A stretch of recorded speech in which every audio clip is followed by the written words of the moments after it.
समाज की शान, समाज की मान, समाज की एक पहचान मुंबई महाराष्ट्र उत्तर प्रदेश की आदरणीय श्री राम लखन पाल जी, आदरणीय श्री राम लखन पाल जी अपने ओजस्वी बातों से आप सभी को रूबरू होंगे। अब सुनिए आदरणीय श्री राम लखन पाल जी को, जिनका पूरा जीवन समाज सेवा में, समाज के लिए, हमने आपको कहा कि बदन का आखिरी कतरा समाज को समर्पित करने के लिए हमेशा सदैव तत्पर रहने वाले ऐसे हम सभी के आदर्श हमारे बड़े भाई आदरणीय श्री राम लखन पाल जी, पर जोरदार तालियां होनी चाहिए राम लखन भैया के लिए। आइए, स्वागत है। बहुत बहुत धन्यवाद। लेकिन दोस्तों, मैं आप यहाँ मंच पे जो लोग खड़े हैं उनसे मेरा विशेष अनुरोध है कि आप लोगों का स्वागत हो गया, कृपया आप लोग या तो बैठ जाए या तो नीचे खड़े बैठ जाए।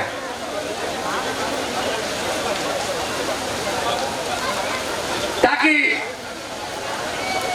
जिस जोश और जज्बे के साथ मुझे यहाँ पर भाई छोटे लाल जी ने प्रस्तुत किया है तो उसका आनंद आपको जरूर मिले, मैं इसकी कोशिश करूंगा। लेकिन जब आप लोग बैठ जाएंगे, आप छोटे लाल जी ने मुझे बहुत ब्लेम से, यहाँ बड़े ब्लेम से बचाया है।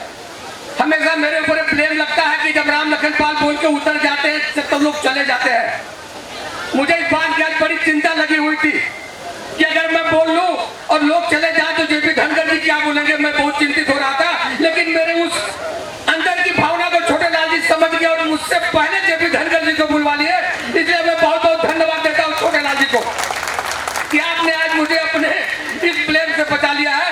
तो मैं अपनी बारी शुरू करने के पहले मैं चाहता हूं कि जिन्होंने सबका स्वागत कराया, जब से मैं यहाँ पहुंचा 2:30 बजे से लगातार बोल रहे हैं और सबके सम्मान में बोल रहे हैं, सबका सम्मान करवा रहे हैं, सबको इन्होंने टोपी पहनाया, लेकिन अभी बिना टोपी के खड़े हुए हैं। मैं छोटे लाल जी से निवेदन करता हूँ कि आप कृपया मंच पे आए।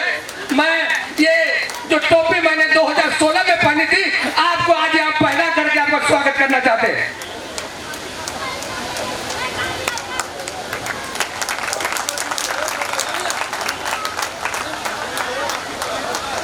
बहुत बहुत धन्यवाद राम भैया।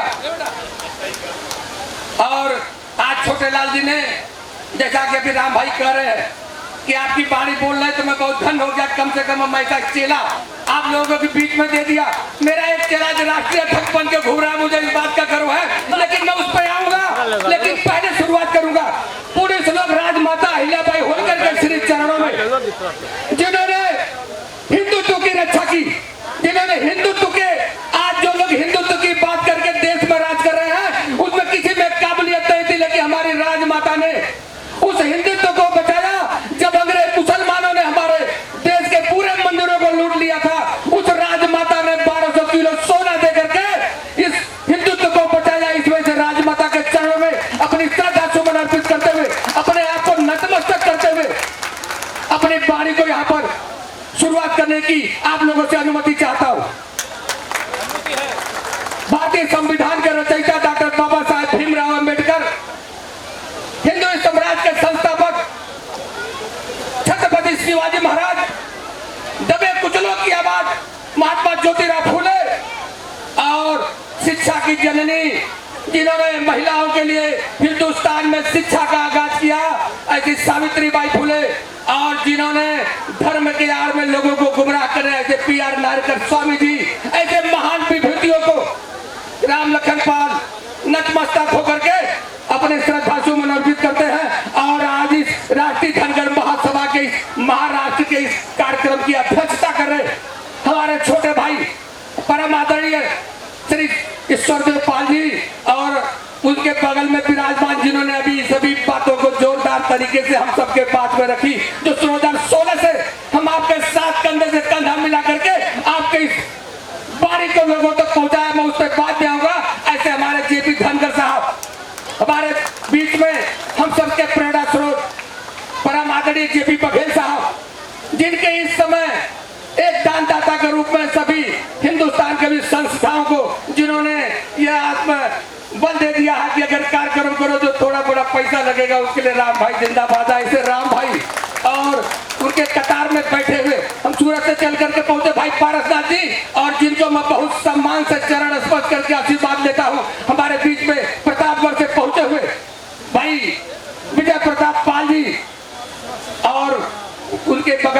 विराजमान हमारे युवा गणेश जी, महाराष्ट्र की धरती से हमारे धनगर समाज के भाई और हमारी बिटिया। मैं दोस्तों बता दूं कि जब मैं मुंबई में आया तो प्रीतिपाल इतने बड़ी थी। हमारे चाचा जी इनके बगल में रहते थे तो मैं इनका कान पकड़ के बोलता था चॉकलेट देगी, तो बोले अगर खिलाओगे तो ठीक है।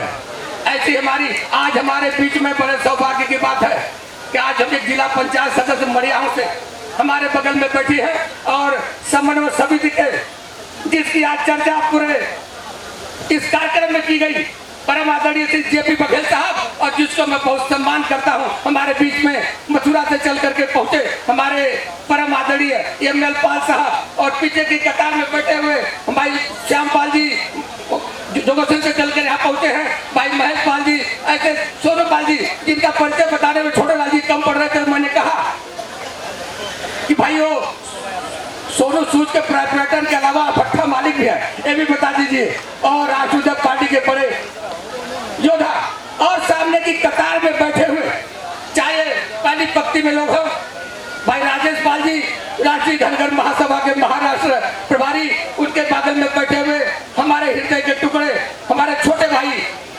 भैया लाल पाल जी, उसके बगल में हमारे पार्टी के मुंबई अध्यक्ष भाई फूलचंद पाल जी, और पीछे बैठे हुए हमारे सभी आगे कतार में बैठे हुए सभी समाज के सम्मानित कर आप सभी लोगों को, माता बहने, छोटे बच्चों, सभी लोगों को मेरा जय मल्हार। दोस्तों, अगर हम जेपी साहब के पहले बोलते साथ कुछ ज्यादा बोलते, जो बात बोली थी इन्होंने बोल दिया, लेकिन जो बात मुझे बोली वो सिर्फ मैं ही बोल सकता हूँ। इसलिए हमारे कोई भाई मुझसे कह रहा था कि अभी आप क्या बोलोगे, जेपी साहब बोल दिए, आप क्या बोलोगे, क्या बचा है, लेकिन मैं जेपी साहब का फॉलोअर हूं तो जरूर न कुछ तो जरूर ही बोलूंगा। दोस्तों, मुझे फक्र की बात है, मैं अपने आप को बहुत गौरवान्वित समझता हूं कि जब इस धनगर आरक्षण का बिगुल फूका गया, जिस बात को जेपी बघेल साहब ने बाबूराव के माध्यम से मेरे पास पहुंचाई कि यह मुद्दा समाज को बहुत फायदा पहुंचा सकता है, तो राम लखन पाल सेवा संस्था के संयोजक होने के नाते मैं 10 दिन के अंदर वो कार्यक्रम गोरेगांव में किया, और बघेल साहब को बुला करके, जेपी धनगर साहब को बुला करके राधे श्याम पाल जो मध्य प्रदेश से चल के आए थे, मैंने ये बिगुल फूकी कि धनगर आरक्षण से क्या लाभ होने वाले हैं, ये सुनने के लिए हमारे समाज के लोग आप पहुंचे। लेकिन फक्र उस बात के, मेरे दोस्तों, मुझे कहने में बहुत फक्र होता है, धन्य हो ये मुंबई के लोग। मेरे भाइयों, पहले अपने नाम पे एक बार जोरदार तालियां बजा लीजिए और जोर से बजाइए। ये सिर्फ आपके लिए है जिसके आप हकदार हैं। बंबई में जो भी आया, जो भी मांग किया कि हमें इस चीज की आवश्यकता है, ये मुंबई समाज के लोग पूरी तन्मयता के साथ, धन पर लगा करके उसको जहां जाना चाहिए वहां भेजने की कोशिश करते हैं। 1 महीना वहां आंदोलन चला, 1 महीना रथ यात्रा चली, पूरा खर्चा मुंबई पाल समाज के तरफ से गया था। मुझे कहने में बहुत फक्र होता है उस धनगर आंदोलन को चलाने के लिए। लेकिन मेरे दोस्तों, दुख तब हुआ, आज ये धनगर एकीकरण का नाम दिया गया है। उस धनगर एकीकरण में मैं एक वाकया बीच में बता दूं तब इस पे बात करूंगा। हम जेपी धनगर जी के अनुयायी कानपुर में कार्यक्रम लगा था, मेरा बैनर लगा था कानपुर के चौराहे पर। धनगर साहब ने देखा, बोले कि अगर आप यहाँ आए हैं, उस कार्यक्रम में साहब नहीं आए थे, लेकिन वो बैनर देख करके आए, पहली कतार में बैठा था, मैंने देखो देखते बड़ा सराइए, वहां नेम प्लेट लगा के बैठा गया था, उसमें एसपी सिंह बघेल साहब, उसमें मंत्री थे, उत्तर प्रदेश सरकार में पहली कतार में बैठे थे। धनगर आंदोलन जिसके बूते पे हमारा कोई भाई भी बीच में कह रहा था कि धनगर आरक्षण से क्या लाभ होने वाला है, पहले वो लिखो फिर प्रचारित करो, कार्यक्रम क्यों कर रहे हो, ये हमारे ग्रुप में चल रहा था। तो मैं कहता हूँ, अगर धनगर आरक्षण का क्या लाभ और क्या फायदा है, अगर पूछना तो एसपी सिंह बघेल जी से पूछ लीजिए एसपी सिंह बघेल जी से, आपको बता देंगे इसके आरक्षण के क्या लाभ है। लेकिन उन्होंने चाहे उत्तर प्रदेश की सरकार में कैबिनेट मंत्री रहे हो, चाहे केंद्र में मंत्री हो, एक बार भी जेपी धनगर का सहयोग नहीं किया और इस समाज का सहयोग नहीं किया। एक बार उन्होंने बोलने की भी कोशिश नहीं की कि धनगर आरक्षण हमारे समाज के लिए कितने फायदे की बात है।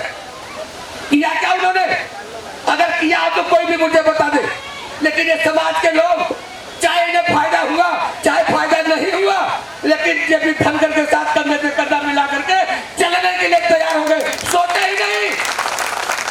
लेकिन दोस्तों मुझे बहुत अफसोस होता है ये धनगर आरक्षण का धनगर की बलि चढ़ गया।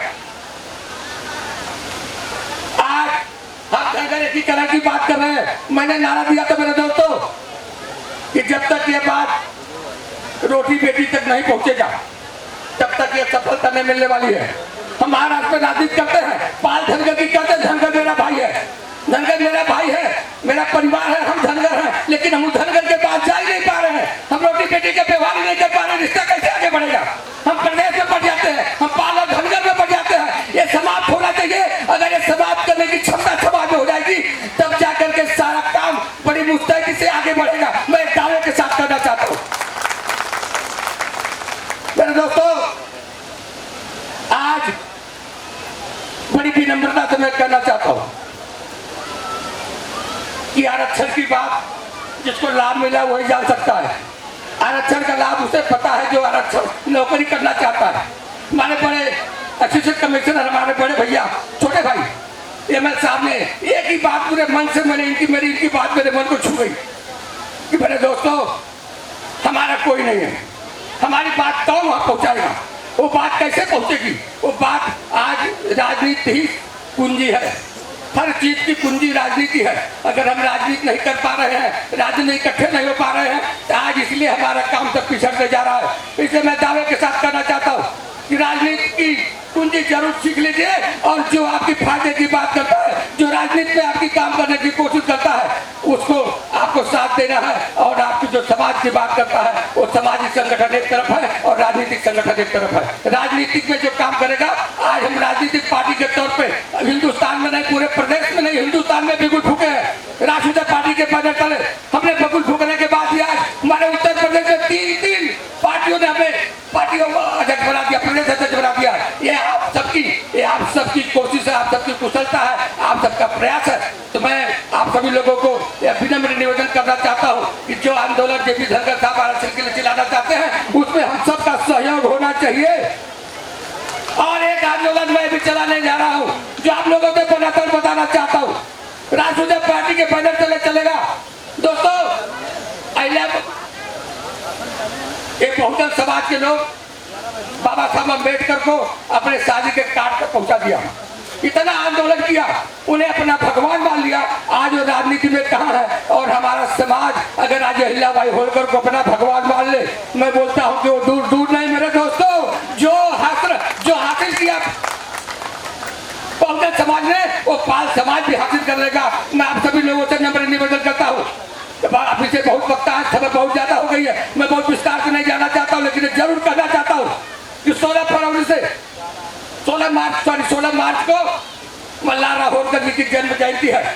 उस दिन से रथ यात्रा पूरे प्रदेश में घुमाएंगे और 1 जून को हम समापन करेंगे। उस समापन की तिथि कैसी होगी, जगह क्या होगी, इसके लिए 16 फरवरी को लखनऊ की धरती पर सारे संगठन मिलकर के ये तय करेंगे कि कार्यक्रम समापन क्या होगा। इसलिए मैं आप सभी लोगों को विनम्र आह्वान करता हूँ। आप लोग बिल्कुल आप राजमाता अहिल्याबाई होलकर का नाम लेते हैं, लेकिन पूरा राजमाता अहिल्याबाई होलकर मैं हो जाना चाहिए। पूरा हिंदुस्तान इस साल 387 वर्ष 300 साल जन्म जयंती मनाने जा रहा है पूरा देश अहिल्याबाई का, जिसका हम अपना सम्मान करते हैं, आत्मसम्मान करते हैं। अगर उनकी जयंती अगर किसी को राष्ट्रीय पार्टी के बैनर से परहेज है तो उसमें मुझे कोई दिक्कत नहीं है, लेकिन बैनर लगना चाहिए कि 397 इस जयंती पर अहिल्याबाई होलकर के सम्मान में राष्ट्रीय धनगर महासभा सम्मान में राष्ट्रीय धनगर महासभा का बैनर लगा के आइए, पाल सेवा संघ का बैनर लगा के आइए, पाल सेवा संस्था का बैनर लगा के आइए।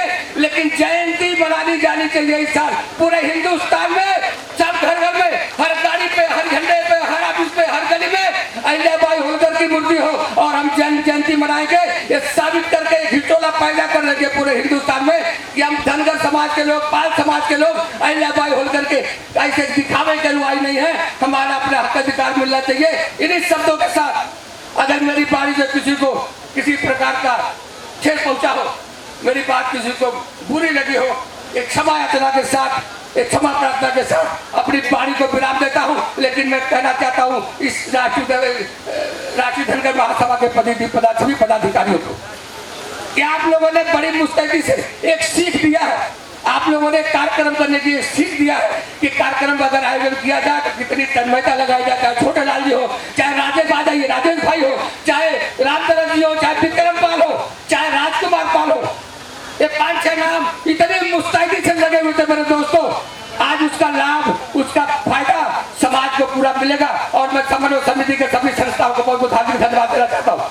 आप लोगों ने समन्वय को समझते हुए अपनी उपस्थिति यहाँ दर्ज करा करके राम लखन पाल की जो मन की पीड़ा थी कि अब समाज के लोग एक हैं, एक जगह बैठते हैं, एक जगह रहते हैं, उसको साबित करते हुए मुंबई की सभी समन्वय समिति की सभी संस्थाएं आज यहाँ एकत्रित होकर के ये साबित कर दी कि हम समन्वय समिति के माध्यम से, समन्वय समिति के रूप में हम समाज के लोग एक हैं, बटे कतई नहीं है। ये कोशिश न किया जाए, किसी को न बताया जाए समाज के लोग अलग संस्था में जरूर है, लेकिन सामाजिक मुद्दे पर, राजनीतिक मुद्दे पर एक जगह है, ये हम सबका प्रयास था और आज उसको समन्वय समिति के सभी संस्थाओं ने यहाँ पे आकर साबित कर दिया।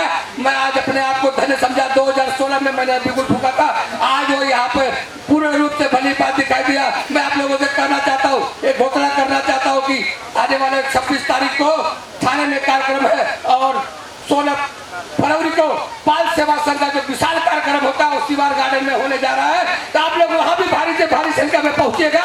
वो पहले किसी का हो, लेकिन वह उपस्थिति समाज की होनी चाहिए। इन्हीं शब्दों के साथ अपनी पानी यहाँ पे विराम देता हूँ। जय हिंद, जय मल्हार। धन्यवाद आदरणीय श्री बड़े भाई राम लखन पाल जी, आपने बहुत तेजी से और बहुत जोश से आपने अपनी बात रखी। जितनी तेजी थी, जितना जोश था, उतना दम भी था आपकी बातों में। हृदय की गहराई से राष्ट्रीय धनगर महासभा के सभी पदाधिकारीगण इसे अपने तक आत्मसात करते हैं।